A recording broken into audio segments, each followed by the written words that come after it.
हमारे पोते को बुलाया हो। चोरों का खानदान चोर होता है, बर्तों का चोर कन्हैया बालेपन में मक्खन चुरा चुरा कर खाता था, गोपिकाओं के संग में नृत्य करता था, तो उसका पोता क्यों नहीं चोर होगा? यदि हमारा पोता चोर है तो क्या तुम उसे नहीं छोड़ोगे? नहीं, अगर तुम्हें छुड़ाने के लिए आए हो तो पहले मुझसे युद्ध करो। समझ में हमारा सर, मैं तुमसे युद्ध करूंगा और अपने पोते अंजुको को छुड़ा के भी ले जाऊंगा। फिर मरने के लिए तैयार हो जाओ। चलो तैयार हो जाओ।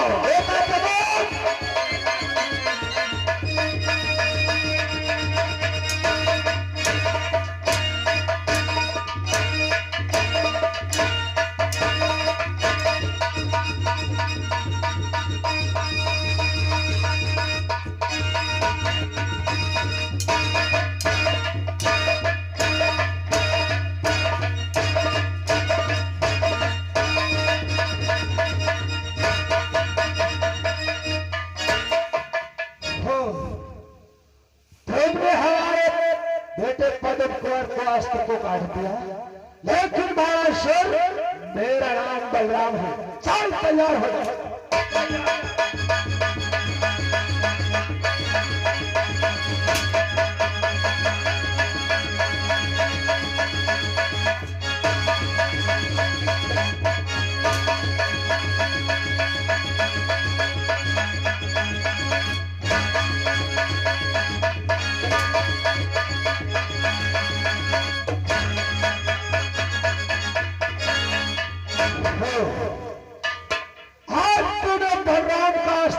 है, लेकिन बाणासुर तुझे भी ज्ञात नहीं। मैं आज अपने ऐसे अस्त्र का आह्वान करूंगा तो संसार में प्रलय मचा दूंगा।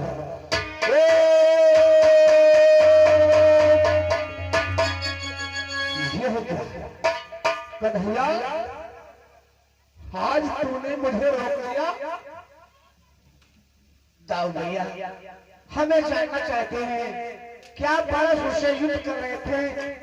आप हाथों में अस्त्र नहीं, खाली हाथ हो कि शास्त्र का आह्वान कर रहे हो?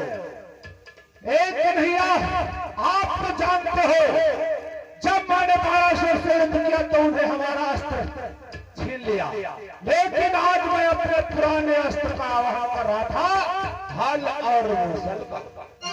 दाऊ भैया, हल और मूसल का आह्वान करके जिस वक्त रण क्षेत्र में बाणासुर से युद्ध करोगे तो बाणासुर की क्या औकात, इस संसार में प्रलय काल छा जाएगा। इसलिए दाऊ भैया, ऐसे अस्त्र का आह्वान आप मत करें। और दाऊ भैया, आप तो मुझसे बड़े हैं, मैं आपसे कुछ कह नहीं सकता, न ही आपको आदेश दे सकता। बस इतना कहना चाहता हूँ दाऊ भैया, यदि आप मेरी माने तो आप अपने क्रोध को शांत करें और मैं आपको दोनों भुजाएं उठा करके वचन देता हूँ कि अपने पोते को छुड़ा करके और इस बाणासुर की खुजलाहट को शांत करके द्वारकापुरी तभी आऊंगा। ठीक है कन्हैया, यदि ऐसी बात है तुम मुझसे दोनों भुजाएं उठा करके शपथ खा रहे हो कि अपने पोते अनुज को छुड़ा करके लाऊंगा, तो मैं अपने क्रोध को शांत करता हूँ और मैं वापस जा रहा हूँ। ठीक है दाऊ भैया, आज्ञा का पालन करूंगा।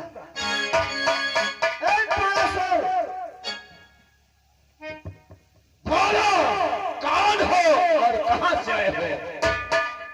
है बाणासुर, शायद तुम मुझे नहीं पहचानते, तो तुम्हें क्या होना चाहिए? तुमने हमारे दाऊ भैया के कथनानुसार मेरे पोते को नहीं छोड़ा, इसलिए द्वारकापुर से मुझे आना पड़ा। द्वारकाधीश है। द्वारकाधीश कन्हैया, आज मैंने देखा द्वारकाधीश कन्हैया। बोल, तो किस लिए आया है? बाणासुर, अवश्य बताएंगे कि तुम्हारे इस सोनपुर नगरी में हमारे प्रातःगमन किस लिए हुए हैं। तुमने मेरे पोते को अपने बंदी गृह में बंद कर रखा है, उसे छुड़ाने के लिए हमें आना पड़ा। तुम्हारा पोता मेरे बंदी घर में, परंतु तुम्हारा पोता तो चोर है, मेरी बेटी के कक्ष में पकड़ा गया क्या कह रहे हो बालासुर? हमारा पोता और चोर, ये क्या कहते हो बालासुर? क्या मेरे पोते ने तुम्हारी नगरी में चुराया है? मेरी बेटी के कच्छ में पकड़ा गया है। क्या कह रहे हो बालासुर? मेरा पोता तुम्हारे पुत्री उषा के कच्छ में पकड़ा गया? कहीं ऐसा तो नहीं कि तुम्हारी पुत्री ने मेरे पोते को चुरा करके जुबान को लगा दो, जिसका पापा चोर उसका पापा चोर। तूने आज तक चोरी ही चोरी किया है। परंतु बालासुर, हम तुमसे ये जानना चाहते हैं कि तुम मेरे पोते को आखिर कैसे छोड़ोगे? जब तक मुझसे युद्ध नहीं करोगे, युद्ध में पराजित करके अपने पोते को छुड़ा सकते हो। हम जानते हैं बालासुर, तुम हमसे युद्ध क्यों करना चाहते हो? तुमने भोलेनाथ का वरदान पा करके तुम्हें अभिमान हो गया है, क्योंकि संसार के सभी राजाओं को तुमने पराजित कर दिया है, जंगल के जीवों को तुमने पराजित कर दिया है, पेड़ों को उखाड़ करके फेंक दिया है, पहाड़ों को चकनाचूर कर दिया है। तुम ये सोचते होगे आज और क्षेत्र में हम द्वारकाधीश कृष्ण को भी हम पराजित कर देंगे। परंतु बालासुर, तुझे क्या देना चाहिए? तुझे अभिमान हुआ है और अभिमान ही मेरा भोजन है। इसलिए बालासुर, हम तो यही कहते हैं कि तुम मेरे पोते को छोड़ दो, तुम्हारा अभिमान बना रहे। तो मेरा अभिमान नष्ट करने के लिए आया है। अरे तू क्या नष्ट करेगा? आज तक तूने युद्ध तो किया नहीं, आज तक तूने जानते हो क्या किया है? 16 सालों तक नंद के घर, 16 सालों तक नंद के घर गौओं से गुजर चला था।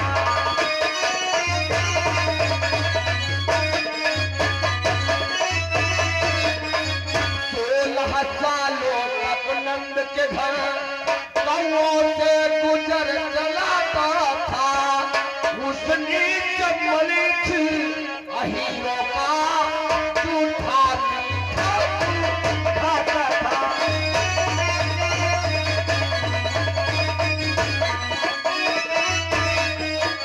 उस नीच मलिच अहीरों का झूठा मीठा खाता था।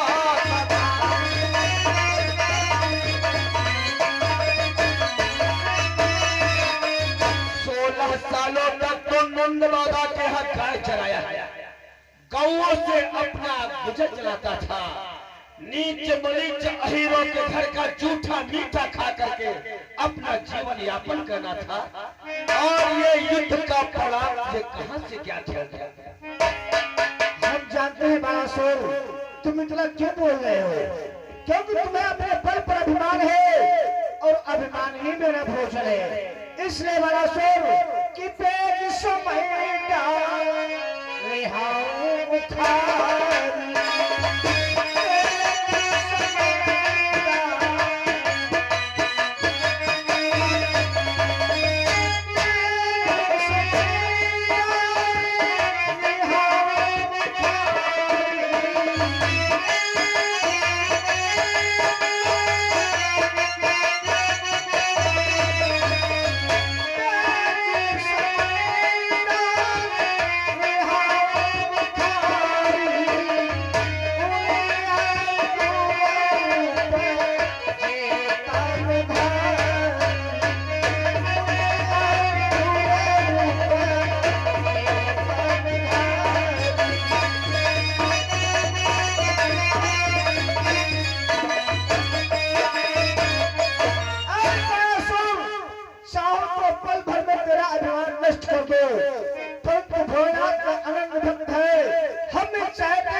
तो तू मुझसे युद्ध करना चाहता है तो ये भी तुम्हारा हौसला हम अवश्य पूर्ण करेंगे बालासुर। द्वारकाधीश के भैया, आज तक तुमने माखन की चोरी किया है, गोपिकाओं के संग में खूब नृत्य किया है। हे कन्हैया, तूने मेरा अपमान किया है। तेरे पोते ने मेरी बेटी के कच्छ में मेरा सारी शान हटाई है। द्वारकाधीश,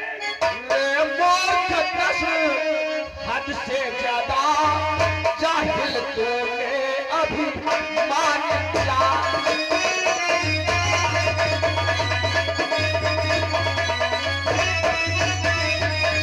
रे मूर्ख कृष्ण हद से ज्यादा जाहिल तूने अभिमान किया, तो कोड़ी का ग्वाला होकर योद्धा का अपमान किया।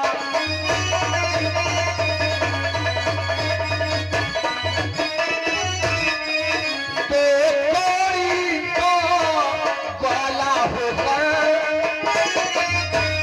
योद्धा का अपमान किया।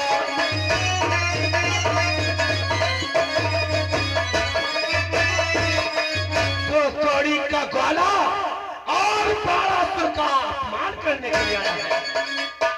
बारासुर तुम मिटा ले अपने बाहों की खुजलाहट। एक तेरी ऐसी ही इच्छा है कि यदि ऐसा है तो बारासुर, मैं तुझे दिखाई देता हूँ।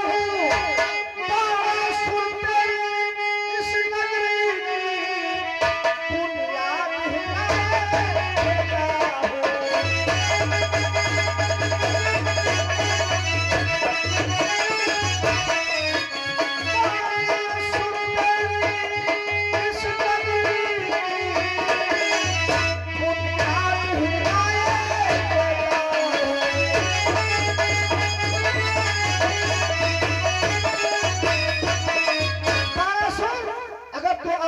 बलवान कहता है और तू कहता है मैंने गोपिकाओं के साथ में नृत्य किया है, उनके दही को चुरा चुरा करके खाया है, उनके वस्त्रों का हरण किया है,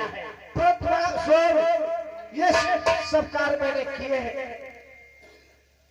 इसलिए चल अपने बाहों की खुजलाहट को मिटा ले बारासुर। चल कन्हैया, तुम मुझे नहीं जानता है, मैं काल की ज्वाला हूँ, भूचाल का वेग हूँ। मैं काल की ज्वाला हूँ, भूचाल का वेग हूँ। जब तक हृदय में शांति तब तक तो मलय हूँ। भर गया कहीं क्रोध में, भर गया कहीं क्रोध में, तो फिर कबूतर है क्या जो बाबू से टकराने लगे, और कबूतर है क्या जो बाबू से टकराने लगे, तो ऊपर पटाखे आके इतराने लगे। थोड़ी जमीन आप तक के वास्ते कल जमाने की फिक्र तो गुप्त फटके खून जब के खून पर से खून की ही धार हो, खून जब के खून पर से खून की ही धार हो, खून की नदियां बहा दो खून का। अवश्य तू अपने तबाही के बीच बोता है, अवश्य तू अपने तबाही के बीच बोता है। मुकाबले में कभी तूफान के दिन का भी होता है। समझ जा अब इसका नतीजा तो बुरा होगा। समुद्र के मुकाबले में अगर जीती है तो चाल वो चलूंगा जो किसी ने, चाल वो चलूंगा जो किसी ने चली न हो। आज तेरी लाल की खंडक में पड़ी हो। अगर तेरी ऐसी इच्छा है तो चल युद्ध के तत्पर हो जा। जय शंकर।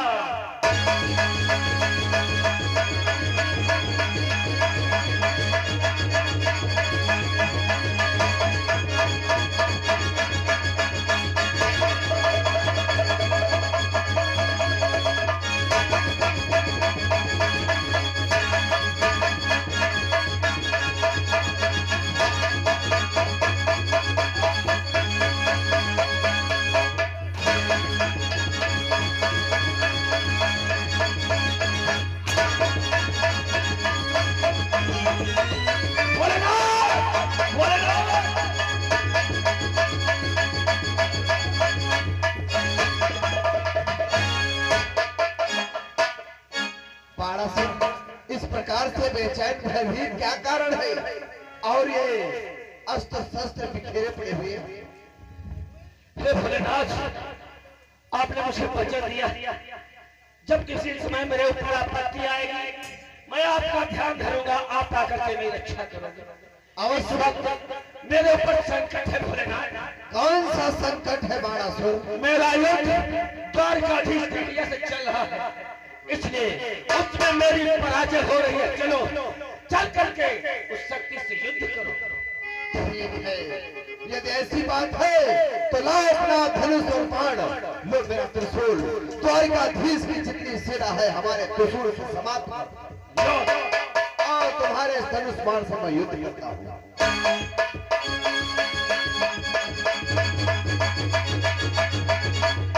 द्वारकाधीश के चरण कमलों में भोलेनाथ का प्रणाम स्वीकार हो।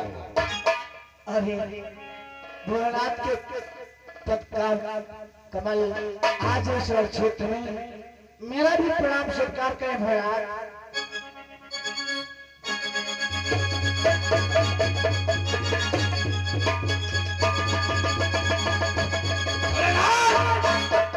प्रणाम नहीं युद्ध करो यार। ये क्या है? अवश्य बाणासुर, युद्ध तो मैं अवश्य करूंगा। इतना व्याकुल क्यों हो रहे हो? मैंने तुम्हें वचन दिया है। ठीक है, मैं जितनी जनता है, जितनी सेना है, कन्हैया के मैं से समाप्त करता हूँ। समाप्त कर दो।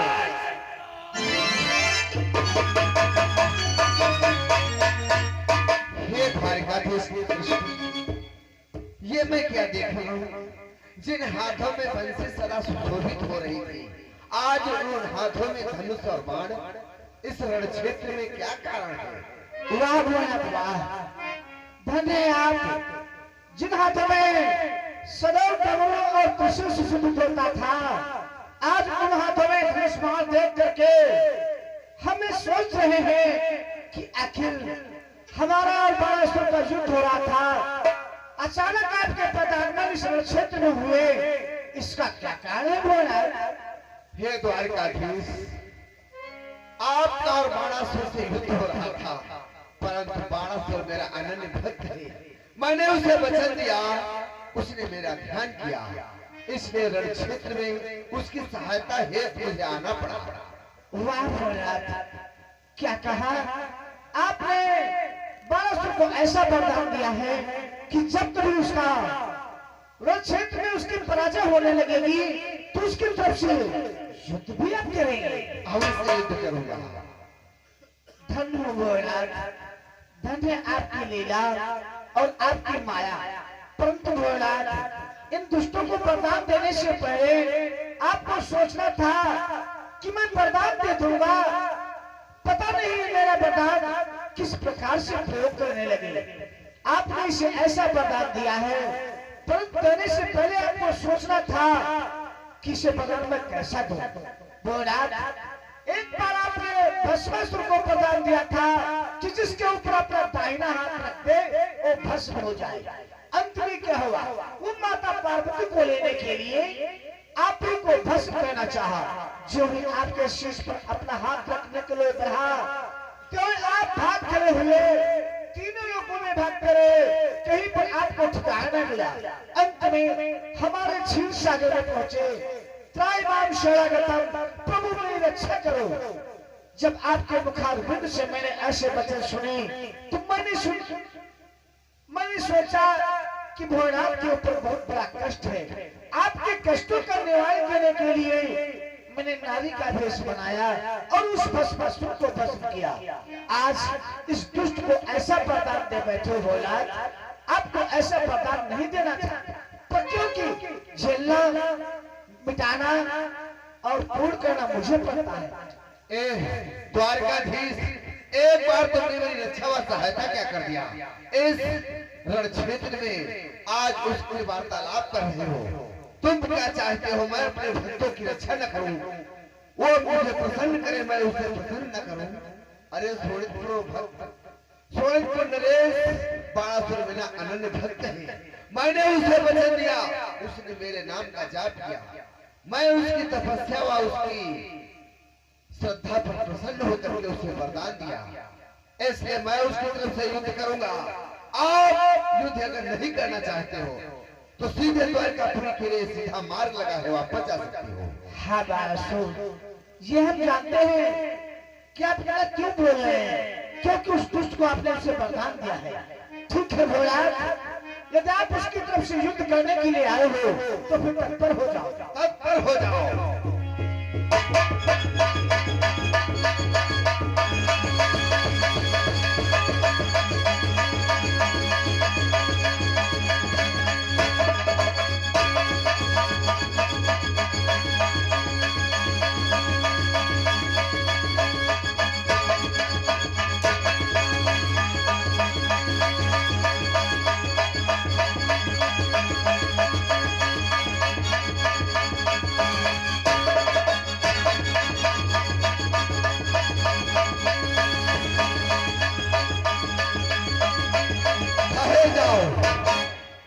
इस प्रकार से हमारा और आपका युद्ध होता रहेगा, तब तो प्रलय हो जाएगा। इस सृष्टि का क्या होगा? अरे भोलेनाथ, आपने युद्ध बंद क्यों कर दिया?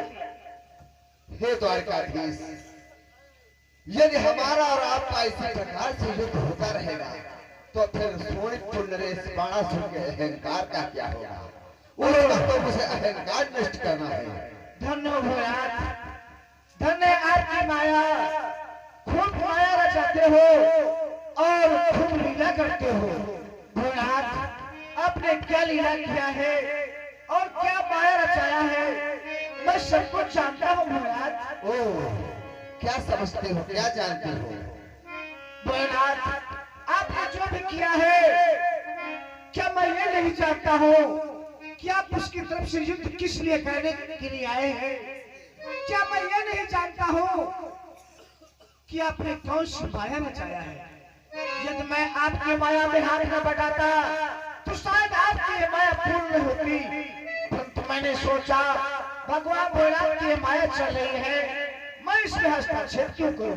भोलेनाथ, कि तुमने ही साहस बुझाए दे, तुमने ही साहस बुझाए दे, इसका अभिमान बढ़ाया है।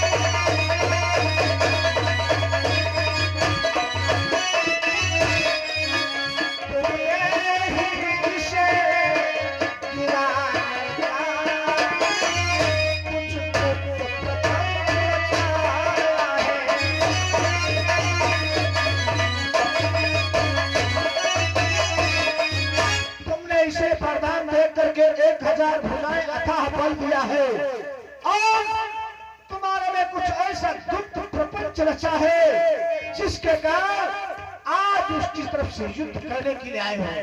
और जानते हो भोलेनाथ, आपने क्या माया किया है, क्या लीला किया है? उषा के परदायक तुम हो भोलेनाथ। इस बाणासुर की पुत्री उषा को भी आपने बर्बाद किया है। उषा के परदायक तुम हो, अनिरुद्ध तुम्हारे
गया है वो आपकी ही माया के द्वारा गया है। यदि मैं चाहता तो अपने सुदर्शन चक्र को आदेश न करता। हमारी द्वारकापुरी के चारों ओर हमारा सुदर्शन चक्र रक्षा करता है। मैंने जब चित्रलेखा को आते हुए देखा, सुदर्शन चक्र को मैंने वापस ले लिया। जब वापस ले लिया, इतने क्षण में मेरा पोता अनुज कुमार द्वारकापुरी से सोनपुर गया। यदि मैं उसे न रोकता तो उस शायद उषा के टुकड़े टुकड़े हो जाते और तुम्हारी माया कोई भी काम न करती। परंतु मैंने सोचा भोलेनाथ की माया चली है, हम आपकी माया में हस्तक्षेप नहीं करेंगे और लड़ने के लिए इसलिए आए हो क्योंकि उस दुष्ट को आपने ऐसा वरदान दिया है। हे द्वारकाधीश प्रभु, यदि इतनी कृपा किया है तो थोड़ी कृपा और बरसा दो नाथ। हे जगत पिता है जगदाधर, आपको कोई भी कष्ट न हो।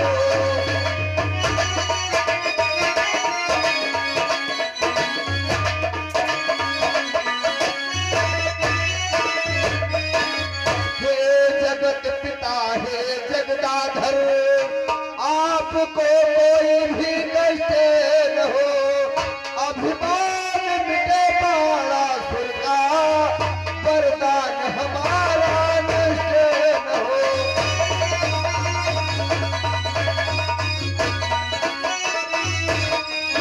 अभिमान मिटे बाणासुर का, वरदान हमारा नष्ट न हो।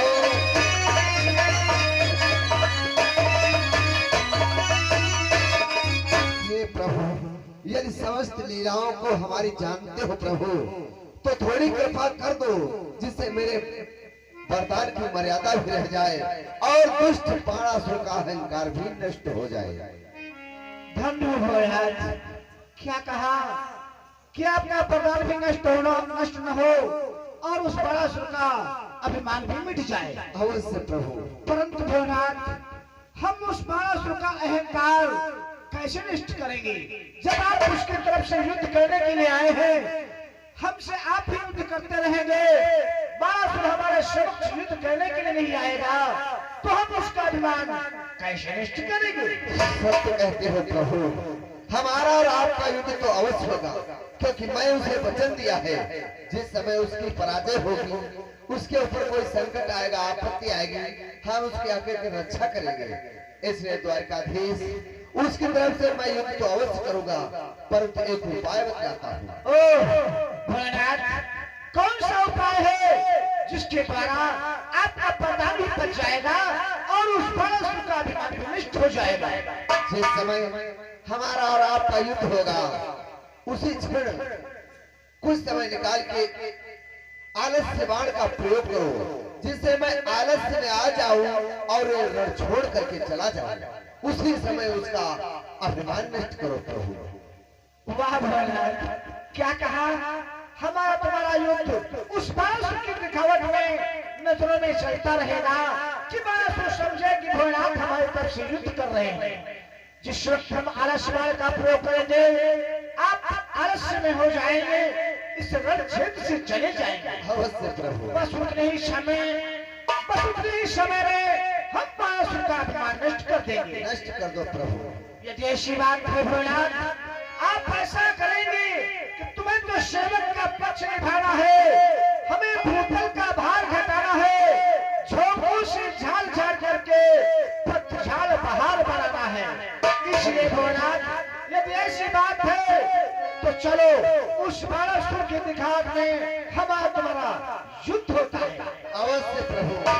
इसलिए खुशी से समर लो, यह लीला पुरुषी पर है, जो चाहोगे सो होना है, आज्ञा से सामर बाहर है।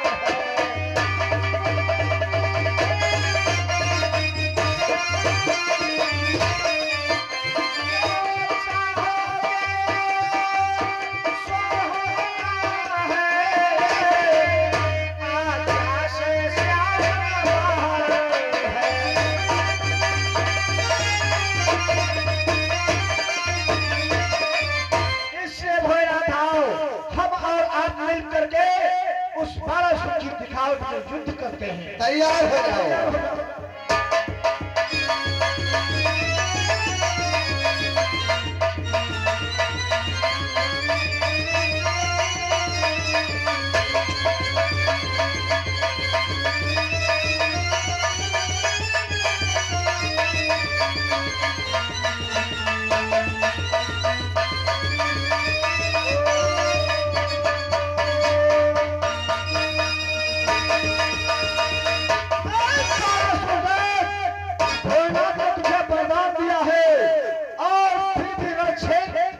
मूर्छित हो गए। चल मिटा रे अपने बाहों की खुजलाहट। भैया भोलेनाथ थक गए तो क्या हुआ, 1200 अवध से समाप्त करेगा। जय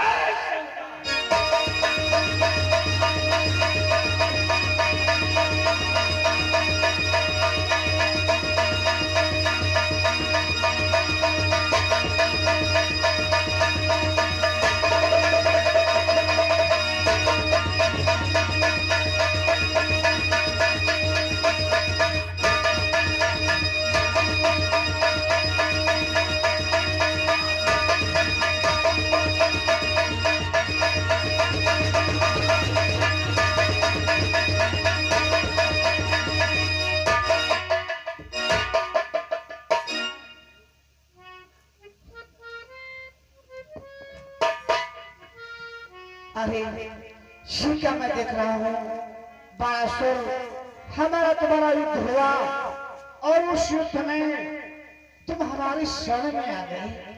बोलो 1200 तुम्हारी बाहों की खुजलाहट का क्या हाल है? हे द्वारकाधीश, मेरी भुजाओं की खुजलाहट कोसों दूर भर गई है।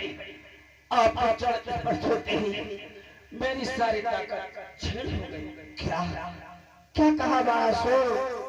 तुम्हारी बाहों की खुजलाहट कोसों दूर भर चुकी है। अगर ऐसा है 1200 तो हम तुम्हारे ऊपर अति प्रसन्न हैं और कुछ कहना चाहते हैं। क्या कहना चाहते हैं द्वारकाधीश? 1200 कि है महाबली है 1200 हर पल है तुम्हारी सभ्यता है। हे महाबली है 1200 हर पल तुम्हारी सभ्यता है। वरदान मांग वरदान मांग, मैं हार गया तू जीता है।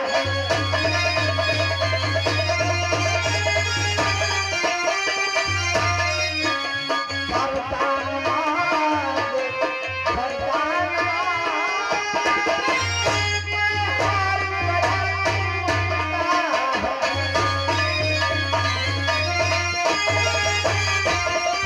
तू जीता है। हमारा तुम्हारा युद्ध हुआ, इस युद्ध में हमारी पराजय और तुम्हारी विजय हुई। हम तुम्हारे पर अति प्रसन्न हैं। मांगो वरदान मांगो। नहीं द्वारकाधीश, मैं कोई वरदान नहीं चाहता हूँ। इस युद्ध में विजय तो आपकी हुई है, मुझे क्यों विजयी घोषित कर रहे हो? अरे 1200 तुम ये जानना चाहते हो कि हम तुम्हें विजयी को घोषित कर रहे हैं क्योंकि तुम भोलेनाथ के अनन्य भक्त हो। जो भोलेनाथ का अनन्य भक्त होता है वो हमें अति प्रिय होता है। इसलिए हम अपने भक्त को विजयी घोषित करेंगे। हे द्वारकाधीश, आप कहते हो वरदान मांगो। एक बार भगवान भोलेनाथ से मैंने वरदानों को प्राप्त किया तो मुझे अथाह बल अथाह शक्तियां प्रदान हुई, जिसके कारण मैं इतना व्याकुल हो गया। मैं वरदान कोई नहीं चाहता हूँ भोलेनाथ द्वारकाधीश। अब भोलेनाथ ने मुझे वरदान दिया था, जिसके कारण मेरा ये हाल हुआ है। हे द्वारकाधीश, एक इच्छा है द्वारकाधीश। 1200 मैंने तुमसे कहा है कि जो भी तुम मांगोगे वो हम तुम्हें देंगे। तुम्हारी जो इच्छा हो वो कह सकते हो। तो सुनो द्वारकाधीश, जगत पिता है मुरलीधर, हे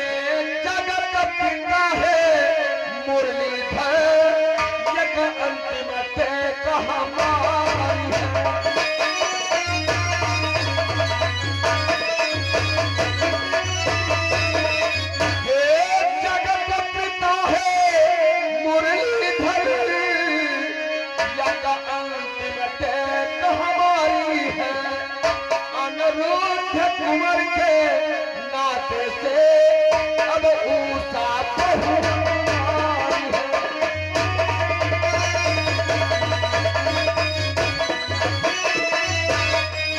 अनुरोध उमर के नाते से अब ऊसा बहू हमारी है।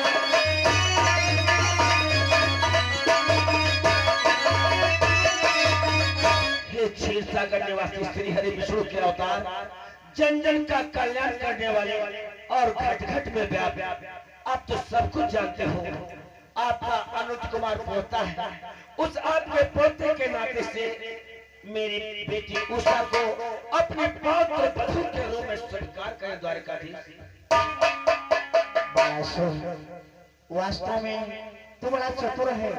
ये सोचता होगा कि हमारा द्वारकाधीश से युद्ध हुआ, हो सकता है द्वारकाधीश कभी दुश्मनी माने, उस दुश्मनी को तुम रिश्तेदारी में बदलना चाहते हो। परंतु बड़ा शुभ, मैंने तुमसे पहले ही कह रखा है कि जो भी कहोगे, जो भी मांगोगे वो तुम्हें मिलेगा। इसलिए बड़ा शुभ, जब तुम्हारी ऐसी इच्छा है तो इस इच्छा को भी हम पूर्ण करेंगे। अपने पोते अनुज कुमार के नाते से हम तुम्हारी पुत्री उषा को अपने पौत्र वधू अवश्य स्वीकार करेंगे। द्वारकाधीश, हमारी तुम्हारी दुश्मनी आज की नहीं, एक तो पुश्तैनी दुश्मनी चली आ रही है। याद करो, सर्वप्रथम हमारे वंश में महाराज हिरण्यकशिप हुए।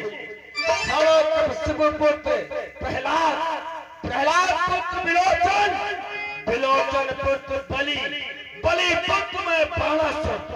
इतनी पुरानी दुश्मनी हमारे तुम्हारे चली आ रही है। इस पुरानी दुश्मनी को आज हम नातेदारी में बदल रहे हैं। धन्य हो बड़ा शुभ, इतनी पुरानी दुश्मनी भूल करके तुम हमें अपना रिश्तेदार चुन लिया है, तो ठीक है बड़ा शुभ, हम ये रिश्ता स्वीकार करते हैं। और द्वारकाधीश, उषा अनुज का विवाह अवश्य विधि मंत्रों के द्वारा होना चाहिए। उषा अनुज विवाह सपनों की मुलाकात इतिहास के पन्नों पन्नों में लिखी जाए। क्या कहा? उषा अनुज का विवाह सपनों की मुलाकात इतिहास के पन्नों पर लिखी जाए, ताकि आने वाले समय में प्राणी पढ़े तो सुन करके प्रफुल्लित हो जाए। अवश्य द्वारकाधीश, ये तुम्हारी ऐसी इच्छा है, कोई भी इच्छा हम तुम्हारी पूर्ण करते हैं। और एक इच्छा है द्वारकाधीश, बोलो बालासुर।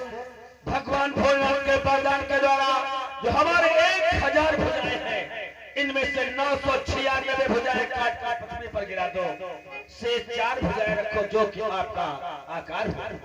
जैसे बालासुर, हमें जानते हैं कि 1000 भुजाओं के भार से तुम व्याकुल हो चुके हो, इसलिए उसमें से 4 भुजाएं रखना चाहते हो, शेष भुजाओं को तुम हटाना चाहते हो, तो तुम्हारी इच्छा को हम अवश्य पूर्ण करेंगे।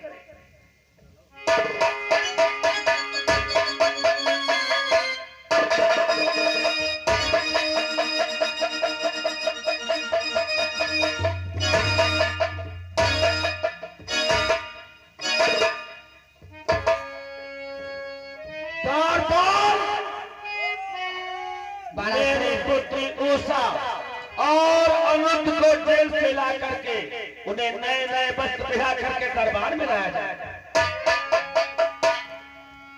बालासुर, तुम तो जानते हो हमें कौन प्रफुल्लित कर सकता है, कौन नहीं प्रफुल्लित कर सकता है। कौन प्रफुल्लित कर सकता है? बालासुर, इस संसार में जिस प्राणी के हृदय में हमारे प्रतिभाव हो, तो जानते हो बालासुर, हम तो केवल भाव के भूखे हैं। भाव का भूखा है, भाव का भूखा है, बस भाव ही एक सार है।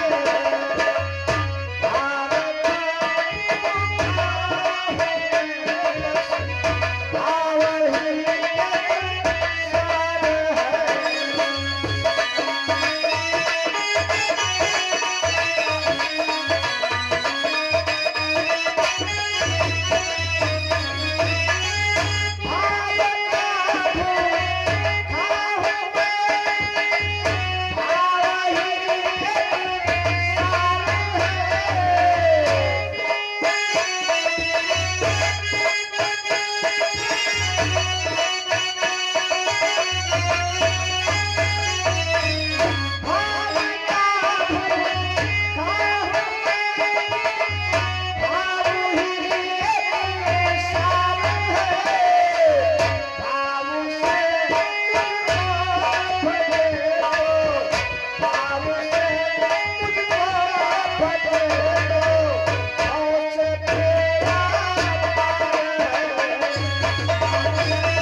बासुर, इस संसार में कोई भी प्राणी अगर मुझे पसंद करना चाहता है तो एक पुष्प देख करके मुझे पसंद कर सकता है। ये तो उसके हृदय में भाव है।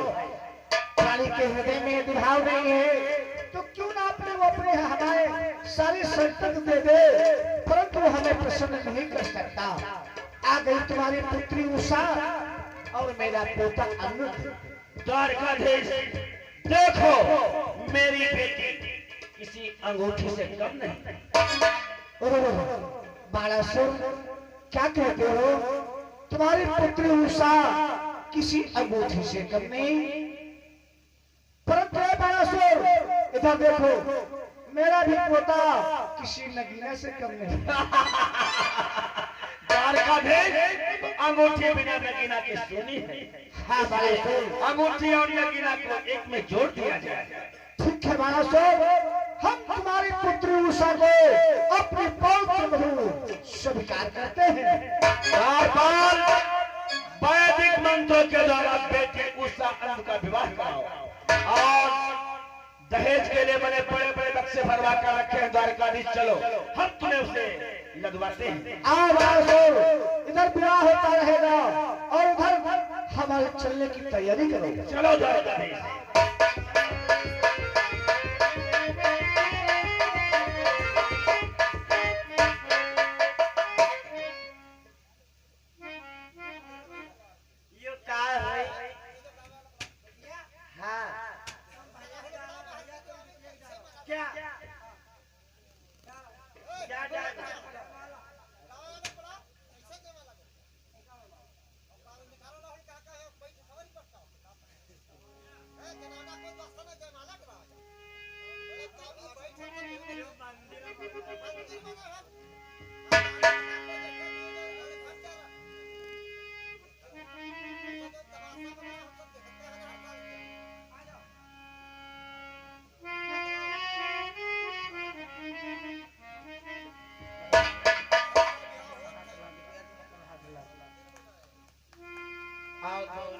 कसम खाओ कि तुम कब हो बिटौने की तकलीफ नहीं दे हो। और बिटौनो तुम हो कसम खाओ, जले भैया खाना नहीं खवा दे हो तले खाई हो नहीं। और तो मैं यहाँ दोनों जने साथ नहीं हो। जाओ भैया, लाओ मंत्र पढ़ दे और तुम दोनों जन अपने घर जाओ। ओम कर पढ़ गौरव श्री विष्णु धरती चमक जाए फर मंत्र है। संस्कृत क्या श्लोक है, तुम समझ नहीं पाई हो। एक अर्थ है कर्पूर गौरव श्रीमिंट मोरक। जैसे श्रीमिंट मोरक मसाला बनाए के हैं, ईटा चपका दी जाते एकदम जिंदगी भर चपके रहता। यह तना तुम दोनों जन क्या ये संबंध हमेशा हमेशा के लिए बना रहे, चिपका रहे। ओ मजा पाते घुरा दो सम्मीन दो संबंधिका ताम्र पते मदिरा दो सम्मिस दो संबुद्धिका। सबका तुमका अर्थ है बताओ तो। आजा पाते घुरा दो सब मजा मानी होते बकरा बकरा खा का खून न खाओ दो योजना है। ताम्र पाते मदिरा दो ताम्र माने ताम्र बर्तन, मदिरा माने शराब। दारू पियो, ताम्र बर्तन न पियो, कांच गिलास चाहे जर्मन खाई जाओ, कोई दोष नहीं। मेन दोषम कंटिका, मेन माने होते मछली खाओ का काटा न खाओ, कोई दोष नहीं। इसके दोषम गुटिका। शादी विवाह करो, जवानी पर कहीं डरो, बुढ़ापा पन न करो, कोई दोष नहीं। जाओ भैया, तुम खूब कमाओ खाओ जाए, बिटिया तुम खूब फरो फूल हो जाए। जाओ दोनों जन और नीचे रहो जाए, झगड़ा नहीं न करो।